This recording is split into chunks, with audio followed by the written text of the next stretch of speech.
पोरांना इस्टेट देतो, आज आपण आपल्या पोरांना सुविधा देतो, गाडी बंगला देतो. शहाजीराजे तर दौलतीचे बादशाह होते. आदिलशहाची राजपत त्यांच्याकडे होती, लाखो मुलूक त्यांच्या अंडरखाली होता. पण नाही हो, शहाजीराजांनी संपत्ती आपल्या पोराला नाही दिली, तर शहाजीराजांनी आपल्या पोराला एक स्वप्न दिलंय. आपण आपल्या पोराला काय स्वप्न दिलं? शहाजीराजांनी आपल्या पोराला एक स्वप्न दिलंय, आणि ते स्वप्न म्हणजे एक राजमुद्रा दिले. ती शहाजी राजांनी तयार केली. ती राजमुद्रा अशी, प्रतिभा चंद्र लेखेव वर्धिष्व विश्व वंदिता सहस्व शिवसैषा मुद्रा भद्राय राजते. म्हणजे काय म्हणतो एक बाप आपल्या पोराला, शुभाराजे तुमचं हे स्वराज्य अजून निर्माण झालं नाही, पण तुमचं हे स्वराज्य प्रतिप चंद्रच्या चंद्रकोरीप्रमाणे वाढत वाढत जाणार, आणि एक दिवस ते संपूर्ण विश्वाला वंदनीय होणार आहे. एका बापानं आपल्या पोराला दिलेला हे संस्कार आहे. माहिती आहे विश्वाला वंदनीयच होणार आहे, स्वराज्य अर्पणच होणार आहे, स्वराज्य तयारच होणार आहे. एवढा विश्वास. आपण आपल्या पोरांच्या चुका शोधत बसतो. आपण आपल्या पोरातले चांगले गुण ज्या दिवशी शोधायला चालू करेल, त्या दिवशी प्रत्येक घरामध्ये छत्रपती शिवाजी महाराज जन्माला येतील. हे शोधता आलं पाहिजे, हे बघता आलं पाहिजे, आणि हा निर्माण करता आलं पाहिजे. मी काय सांगितलं, जंजिरा नावात जंजिरा, जंजिरा नाही जंजिरा. जंजिरा जिंकायचं ठरवलं महाराजांनी. जंजिरा जिंकायचा आहे, मोहीम काढली आणि बोलावलं लाय पाटील कोळी. कोळी समाजाचे होते, उत्कृष्ट समुद्रावरती जहाज चालवायचे. कोळी आले, राजांच्या समोर उभारून राहिले. राज बोलावणं दाटल्याचे, अहो लाय पाटील जंजिरा जिंकायचं म्हणतोय. महाराजांचं स्वप्न जंजिरा जिंकायचं आहे. महाराजांना 9 वेळा प्रयत्न केला, महाराजांना जंजिरा जिंकता आलं नाही. महाराजांचं स्वप्नच राहिलं. पण नाही हो, जंजिरा जिंकायचा आहे. राजे गेले आणि लाय पाटील कोळी समोरून उभा राहिले. लाय पाटील म्हणले राज आज्ञा द्या. बोला राज काय करू? राजे म्हणाले लाय पाटील तुम्ही फक्त एक काम करायचं, तुम्ही जहाज घ्यायचं, जहाजामध्ये शिड्या टाकायच्या, आणि ऐन उद्या रात्री 12 नंतर जहाज ते गलबत घेऊन तुम्ही जंजिराच्या तटाला जायचं, शिड्या काढायच्या आणि जंजिराच्या तटाला उभा करायचा. आपले मराठी सैनिक येतील, शिड्यांवरती चढतील आणि जंजिरा ताब्यात घेतील. लाय पाटलाने एकच काम, जायचं, शिड्या लावायच्या, आक्रमण मराठे करतील, माघारी यायचं. आपण माघारी शिड्या लावल्यावरती झालं. दुसऱ्या दिवशीची रात्र उजाडली, अमावस्येची रात्र. आमची पोरं घरात आपण बाहेर पाठवत नाही अमावस्येला, पण महाराजांनी मावळेच बाहेर पाठवली. महाराजांच्या सगळ्या लढाया अमावस्याच्या रात्री. अमावस्या ही अशुभ असते, पण 350 वर्षापूर्वी छत्रपती शिवरायांनी ती शुभ करून दाखवली. सगळ्या लढाया रात्रीच्या. राजांचं सैनिक तयार झालं आणि ऐन 12 वाजता लाय पाटील कोळी यांचं गलबत शिड्या घेऊन निघालं. सर सर सर सर करत गेलं गेलं गेलं गेलं ते समुद्र खवळलेला, भरती आहोटीचा आलेला. पण त्यातही लाय पाटील कोळी उत्कृष्ट दर्यावादी ते जहाज घेऊन गेले, जंजिराच्या जवळ गेले, आणि जहाज जंजिराच्या तटाला जाऊन थटलं. आणि त्या जहाजातून लाय पाटील कोळी खाली उतरले. लाय पाटील कोळीनी शिड्या काढल्या आणि जंजिराला शिड्या उभा केल्या आणि वाट बघत बसले. मराठी आता येतील, शिड्या चढतील, जंजिरा ताब्यात घेतील. जंजिरा 4 मजली बिल्डिंग असते ना, तेवढा उंचीच आहे तो, तेवढ्या मोठ्या शिड्या उभा केल्या त्या काळात. झालं 1 वाजलं तरी मराठ्यांचा पत्ता नाही, 2 वाजत आले मराठ्यांचा पत्ता नाही, पहाटेचे 3 वाजत आले तरी मराठ्यांचा पत्ता नाही. मराठी कायम लेटच येतात, सुदर्शन शिंदे सुद्धा लेटच आला. पहाटेचे 4 वाजत आले तरी मराठ्यांचा पत्ता नाही, 5 वाजत आले तरी मराठ्यांचा पत्ता नाही. शेवटी सूर्य उगवतीला झाला, मराठ्यांचा पत्ता नाही. लाय पाटील कोळींना वाटलं की आपण माघारी गेलं पाहिजे. लाय पाटील माघारी जायला निघाले, पण जाताना एक अधिकचं काम करून गेले, एक न सांगितलेलं काम करून गेले. जाताना लाय पाटील कोळी लावलेल्या सगळ्या शिड्या काढल्या आणि जाताना सगळ्या शिड्या घेऊन गेले. खबर महाराजांना कळाली की लाय पाटील येताना शिड्या घेऊन आलेत. महाराजांनी लाय पाटलांना फरमान पाठवलं, लाय पाटील उद्या या रायगडावरती भेटायला. लाय पाटील म्हणले आता हाय म्हणले, न सांगितलेलं काम केलंय, आता हाय. गेले, भेटच गेले. राज बोलावणं धाडले जी. राजे म्हणले लाय पाटील अहो तुम्ही मोठी कामगिरी केलीत. लाय पाटलांना परत घाम फुटला. राज एकदा माफ करा की राज, परत असं करणार नाही. अहो लाय पाटील अहो खरंच हो तुम्ही मोठी कामगिरी केलीत. नाही राज एकदा माफ करा की. परत ते असं म्हणतात की छत्रपती शिवाजी महाराज तुम्ही आम्हाला एक संस्कार दिला होता की शिड्या जायच्या आणि संध्याकाळी शिड्या लावायच्या. आम्ही शिड्या लावल्या आणि येताना शिड्या काढून घेऊन आलो. महाराज माझ्याकडून चूक झाली, मला एकदा माफ करा. राजे म्हणले नाही लाय पाटील तुम्ही मोठी कामगिरी केलीत. तसं म्हणल्याबरोबर लाय पाटलांच्या डोक्यात एक चांगलाच विचार तयार झाला. त्यांना समजना, म्हणजे महाराज बोलतात एक आणि करतात एक. हल्ली आपण म्हणतोच की शरद पवार बोलतात एक आणि करतात एक. आम्हाला आत्ताच्या शरद पवारांचं काय कळत नाही. 350 वर्षापूर्वी छत्रपती शिवरायांचं राजकारण आम्हाला काय कळायचं आहे.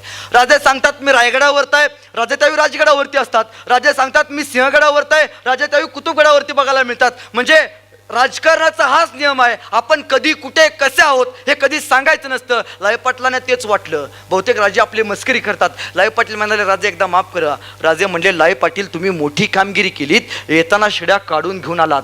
लाय पाटील तुम्ही जर शिड्या तिथंच ठेवल्या असता तर शत्रू सैन्याला दुसऱ्या दिवशी कळलं असतं की मराठे इथून शिड्यांवरून आक्रमण करणार आहेत. दुसऱ्या दिवशी त्या गडावरती जाण्याचा शत्रू सैन्यांनी वाट बंद केली असती, मार्ग बंद झाला असता. लाय पाटील मोठी कामगिरी केलीत. बोला लाय पाटील तुम्हाला काय बक्षीस देऊ. लाय पाटील लगेच नाही म्हणाले तेवढं चोरेच्या ग्रामपंचायती तेवढं आमचं बघा. नाही हो, रक्त वेगळं होतं. लाय पाटील म्हणाले राजे काही नको, तुमचा शाबासकीचा थाप फक्त माझ्या पाठीवरती पडू द्या. नाही हो, खोके नाहीत मागितले. मागितला तर काय तर महाराजांचा फक्त पाठीवरती पडणारा थाप. अरे एका थाप्यावरच इथल्या प्रत्येक मावळ्यांची आयुष्याची जिंदगी लिहिली गेली. तो मावळा आणि नाही राजे म्हणले तुम्हाला काहीतरी दिले पाहिजे. राजांनी लाय पाटील कोळींना पालखी भेट म्हणून दिली. काय दिली बोलायचं, झोपायचं नाही. काय दिली पालखी भेट म्हणून दिली. पालखी. राजा म्हणाले लाय पाटील पालखी तुम्हाला भेट म्हणून देतोय. लाय पाटील म्हणाले राज तुम्ही पालखी मला भेट दिली, पण राज आम्ही समुद्रावरती नदीवरती फिरणारी माणसं, आम्ही जहाजात नाही फिरणारी माणसं, या पालखीचा आम्हाला उपयोग काय आहे राज. राज ही पालखी तुम्हालाच ठेवा. महाराजांच्या लक्षात आलं की पालखीचा उपयोग लाय पाटलांना नाही, मग आपण काहीतरी दुसरं दिलं पाहिजे. महाराजांची बुद्धिमत्ता बघा. महाराजांनी लाय पाटील कोळी यांना एक गलबत भेट म्हणून दिलं, एक जहाज भेट म्हणून दिलं, आणि त्या जहाजाला महाराजांनी पालखी असं नाव टाकलं. आणि राजे म्हणाले लाय पाटील ही पालखी जेव्हा जेव्हा दर्यावरती घेऊन जाल तेव्हा तेव्हा पालखी नावाचा सन्मान तुम्ही मिरवा. आज ही नगरला गेल्यावरती लाय पाटील कोळी यांचे वंशज तुम्हाला बघायला मिळतात. ते आजही सांगतात अरे होय स्वराज्याचे छत्रपती शिवाजी महाराजांनी पालखी नावाचं बक्षीस भेट म्हणून आम्हाला दिलंय. अरे शत्रूच्या किंवा आपल्या सैन्याच्या पराजयात सुद्धा विजय शोधणारा राजा म्हणजे छत्रपती शिवाजी महाराज. या महाराजांचं वय 12 वर्ष असताना महाराजांच्या अंगावरती पहिली गोष्ट झाली. 12 वर्षाचं वय छत्रपती शिवाजी महाराजांचं. पहिल्यांदा आला फतेह खान, साक्षात मृत्यू. फतेह खानला मारला. दुसऱ्यांदा आला अफजल खान, 40,000 सैनिक गुणाला मृत्यू. परत दुसऱ्यांदा सैनिकाला त्याचं नाव शाहिस्ते खान, तो 1.25 फौजीनिशी आला, साक्षात डोळ्यासमोर मृत्यू. त्यानंतर मिर्झा राजा जयसिंह 3.5 लाखाची फौज घेऊन आला मृत्यू. महाराज आग्र्याला गेले, औरंगजेबाच्या त्यात जाऊन कैदेत अडकले, साक्षात डोळ्यासमोर मृत्यू. पण या सगळ्या मृत्यूवरती महाराजांनी मात केली आणि महाराज मृत्युंजय ठरले. आणि जग सांगू लागलं छत्रपती शिवाजी महाराज म्हणजे मृत्यूचा बादशाह म्हणून मिरवला गेला.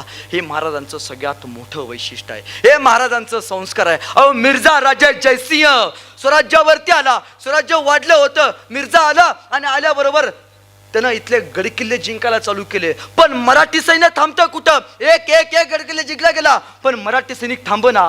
मिर्झाला कळना मी यांचे गडकोट घेतले, पण राजा एवढा शांत कस काय. शेवटी मिर्झानं आपल्या एका सरदाराला बोलवलं आणि सरदाराला सांगितलं की या राजाचा जीव कशात आहे हुडका. त्या सरदारानं सगळी 2-4 दिवस चौकशी केली आणि तो परत मिर्झापाशी आला. मिर्झा म्हणाला काय समजलं, या राजाचा जीव कशात आहे. तस तो सरदार त्या मिर्झाला बघत म्हणाला राजे ह्या शिवाजी राजाचा जीव कुठल्या नर्तकीत नाही, या शिवाजी राजाचा जीव कुठल्या गडकिल्ल्यात नाही, या शिवाजी राजाचा जीव कुठल्या एखाद्या वस्तूत नाही, तर या राजाचा जीव इथल्या रयतेत आहे. जगाच्या पाठीवरती पहिला राजा ज्याचा जीव इथल्या रयतेत आहे. आणि झालं मिर्झानं तीच नाडी पकडली आणि इथली रयत कापायला चालू केली. खुलेआम कत्तली चालू केला. रक्ताचा ढीग प्रेताचा थर या मातीमध्ये मिर्झानं मांडला. शेवटी राजे हळले, मिर्झापाशी गेले. मिर्झाला म्हणाले मिर्झा हे बरं नाही. मिर्झा म्हणाले राजे हे राजकारणच आहे. राजे एक तर तुम्ही घेतलेले सगळे गडकिल्ले माझ्या नावावरती करा, नाहीतर तुमच्या रयतेचे डोळ्यात देखत कत्तली बघा. एका राजानं आपला मतदारसंघ वाचवायचा प्रयत्न केला नाही. राजे म्हणाले, दगडा मातीचे गडकोट गेले तर परत घेऊ, जिवंत हरामासाची माणसं गेली तर ती कशी मिळवावीत. आणि राजांनी तह केला. तह चालू झाला, पण तहाच्या अगोदर मिर्झानं एक जहरी चाल टाकली आणि मिर्झानं पुरंदर मुरारबाजी देशपांडे, मुरारबाजी काही सैन्यानिशी त्या पुरंदर किल्ल्यावरती छाती काढून उभा होता आणि मिर्झानं जहरी चाल टाकली आणि दिलेर खानाला पुरंदरावरती पाठवलं. दिलेर खान गेला, 1.25 लाख फौज घेऊन मुराच्या अंगावर तुटून पडला. अरे एक मुरा 50, 100, 200 अशी कत्तली करत फिरत होता. ते शौर्य बघितलं, आसमानी त्याचं धाडस बघितलं आणि दिलेर खान तिथंच थांबला.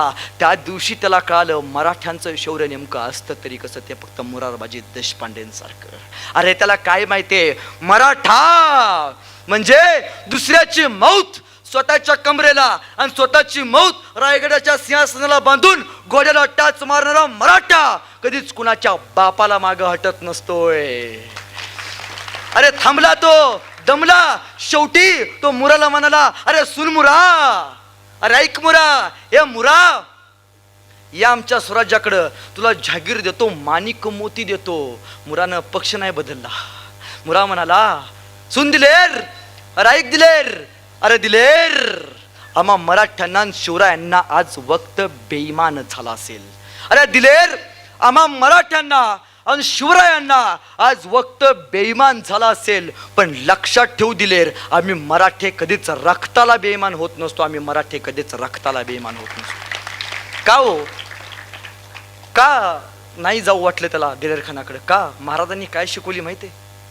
महाराजांनी या लोकांना पैसे नाही दिले, महाराजांनी या लोकांचा जीव जिंकलाय. महाराजांनी एक गोष्ट इथल्या रयतेला शिकवली, प्रत्येक मावळ्यानं ती गोष्ट अंगीकारली पाहिजे. ती गोष्ट म्हणजे निष्ठा. निष्ठा, स्वराज्यासाठी अर्पण केलेली प्रत्येक मावळ्याने निष्ठा. म्हणून औरंगजेब मारला, शाहिस्ते खान मारला, अफजल खान मारला, यांना मारल्यानंतर त्यांचे सैनिक पळून गेले, पण जीव गेला तरी महाराजांचा एकही मावळा हटत नव्हता. याचं कारण महाराजांनी त्यांच्या मनामध्ये निष्ठा पेरली होती. राजे सहज चालत चालत जायचे आणि एखाद्याच्या खांद्यावरती हात टाकायचे. अरे ज्याच्या खांद्यावरती महाराजांचा हात आणि ज्याच्या कानामध्ये महाराजांचे बोल, तो माणूस मेला तरी तो छत्रपती शिवाजी महाराजांचाच होऊन राहायचा. हा विश्वास पेरलाय हो महाराजांनी इथल्या प्रत्येक मावळ्यामध्ये. आणि झालं, तह चालू झाला आणि तहात छत्रपती शिवरायांना रयतेचा वाचवण्यासाठी 23 किल्ले बहाल करावे लागले मिर्झाला. त्यावेळी शिवरायांकडे उरलेत फक्त 16 किल्ले. किती उरलेत? आणि पुढच्या 9 वर्षाच्या आयुष्यात महाराजांकडं राज्याभिषेक झाला आणि राज्याभिषेका दिवशी शके नोंद आहे बखरीमध्ये की महाराजांकडे 365 किल्ल्यांचं साम्राज्य होतं. 9 वर्षा अगोदर महाराजांकडे 16 किल्ले आहेत आणि 9 वर्षानंतर 365 किल्ल्यांचं साम्राज्य उभं केले. 50 वर्षाच्या आयुष्यात एक घर बांधायचं होत नाही आपल्याला मायमाऊलीनं. महाराजांनी 30 वर्षाच्या आयुष्यात 365 किल्ल्यांचं साम्राज्य उभा केले. सगळे म्हणायचे तह झाला, गडकिल्ले गेले, काय नाही यांच्याकडं, संपलंय आता. नाही रे, राखेतून पेटून कसं उठावं या मातीला फक्त छत्रपती शिवाजी महाराजांनी शिकवलंय. आज आमची पोरं जरा काय झाली की आत्महत्या करतात. 10वीचा पेपर गेला कर आत्महत्या, 12वीचा पेपर गेला कर आत्महत्या. अरे आपण कोणाच्या मातीत जन्माला आलोय? संकट कितीही येऊ द्या, महाराजांनी एवढी तर संकट तुमच्या माझ्या वाटेला नाही आली हो. प्रत्येक पावलाला मृत्यू समोर उभा आहे, मृत्यू दिसतोय, पण त्या मृत्यूवरती विजय मिळवून माझा राजा जिंकलाय. मग आपण त्या राजाचे वारसदार म्हणून मिरवतो. संकट अशी छाताडावरती झेलता आली पाहिजे. तो महाराजांचा शोभांचा खरा मावळा. झालं तर झाला. आणि औरंगजेबानं महाराजांना एक फरमान पाठवलं की राजे, माझ्या 50व्या वाढदिवसाला म्हणजे हॅपी बर्थडेला तुम्ही मला भेटायला या. राजे निघाले. 50वा वाढदिवस, तो पण औरंगजेबाचा, तो पण आग्र्यात. त्यावेळी महाराजांना जायला 1.5 महिना लागला आग्र्याला. राजे महाराष्ट्रातून कर्नाटकाकडे जायला निघाले, पण जाताना राजाने सोबत घेतलंय छत्रपती संभाजी राजांना. पोरग 9 वर्षाचं पोरग सोबत घेतलंय. वाटलं नाही अरे या मुलकापासून त्या मुलकापर्यंत जायचंय, वारा वनवास वादळ कादळ सगळं सोसत जायचंय. माझ्या पोराला सगळं सहन करावं लागणार आहे. नाही हो, सोबत घेतलंय का? कारण पोराला माझ्या पुढचा इतिहास कळला पाहिजे. आज आमची पोरं सलील चालली काय म्हणते, बाळा मधल्या शीटवर बस. नाही, इष्टी फुडणं ठुकली तरी माझं पोर सुरक्षित. इष्टी मागणं ठुकली तरी माझं पोर सुरक्षित, माझं पोर जगलं पाहिजे, गावाची मरणा तिकडं तिकडं नाही हो. हा नाही विचार केला. महाराज निघाले, आग्र्याच्या बेटीला निघाले. पण हा प्रसंग प्रत्येकाला माहिती, बरोबर आहे का? पण जात असताना बाप लेक वाटेत काहीतरी बोलले असतील की, बरोबर आहे का? काहीतरी बोलणं झालं असेल. 1.5 महिन्यात घोड्यावरून जात असताना काय म्हणले असतील शिवाजीराजे संभाजीराजांना, शंभूराजे सातारा 4 गुंठ प्लॉट घेऊन ठेवलाय. काय सांगितलं असेल, संभाजीराजे जिल्हा मध्यवर्ती बँकेत 10 लाख रुपये ठेवल्यात, तू येसूबाई निवांत राहा, काय टेन्शन घेऊ नको. नाही हो, हे नाही शिकवलंय का बापानं आपल्या पोराला? बापाने सांगितलंय, संभाजीराजे आतापर्यंत तुम्ही तुमच्या बापाच्या विजयाचे सोहळे बघितलेत, पण संभाजीराजे कधीतरी तुम्हाला तुमच्या बापाचा तह सुद्धा बघावं लागणार आहे. संभाजीराजे आतापर्यंत तुमचा बाप आल्यावरती ढोल ताशे वाजले असतील, आतापर्यंत तुमच्या बापाला समोरचे शत्रू लाभले असतील, पण संभाजीराजे इथून पुढे तुम्हाला पाठीवरती वार करणाऱ्या शत्रूंशी लढावं लागणार आहे. हे का बापानं आपल्या पोराला शिकवलेलं आहे. झालं, राजे गेले आणि राजांना औरंगजेबानं जहरी चाल टाकली.